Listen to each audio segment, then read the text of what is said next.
আসসালামু আলাইকুম। নতুন একটা স্টক, নতুন ভিডিও। আর আমার হাতে যে ল্যাপটপটা দেখতে পাচ্ছেন, এটা দেখে নতুন মনে হচ্ছে, কিন্তু এটা ইউজ ল্যাপটপ, বাইরের প্রজেক্টে ইউজ হয়েছে। বাংলাদেশের প্রথম ইউজার আমি যে মডেলটার কথা বলছি, আপনারা জাস্ট নোট করে রাখেন একটু। এসপি এলিট বুক সিরিজের 1040G8, যে মডেলটা একেবারে আপডেট মডেল, এবং কি এখানে কিন্তু একটা স্পেক্ট্রাল একটা ফিল আছে, এখানে জেম কার্ড দেওয়া আছে, গোল্ডেন কার্ড দেওয়া আছে। তো এই ল্যাপটপটা 360 রোটেট টুইন ওয়ান, যে ল্যাপটপটা মডেলটা হলো 1040G8, কোরাই 7 11 জেনারেশন। র্যাম থাকবে 32 জিবি, র্যাম থাকবে 4267 স্পিডের র্যাম, 32 জিবি। 16 জিবি আইরিশের গ্রাফিক্স কার্ড পাচ্ছেন, যেটা ডেডিকেটেডের সমমান পাচ্ছেন। 16 GB graphics card.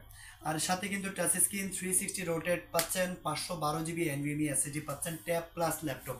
Sound system থাকবে একটা ম্যাকবুক, আপনি প্লে করবেন আর এই ল্যাপটপটা প্লে করবেন। এটা ম্যাক না হলেও ম্যাকের কাছাকাছি যাবে সাউন্ড সিস্টেম।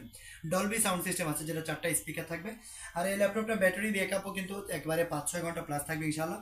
তো এই ল্যাপটপটি কনফিগারেশনটা হলো core i 7 11 gen, 32 GB RAM, 512 GB SSD দিয়ে আপনারা আমাদের কাছ থেকে পারচেস করতে পারবেন। অনলি 64,000 হলে কিন্তু আমাদের কাছ থেকে নিতে পারবেন। অ্যাভেলেবেল কোয়ান্টিটি আছে আমার কাছে।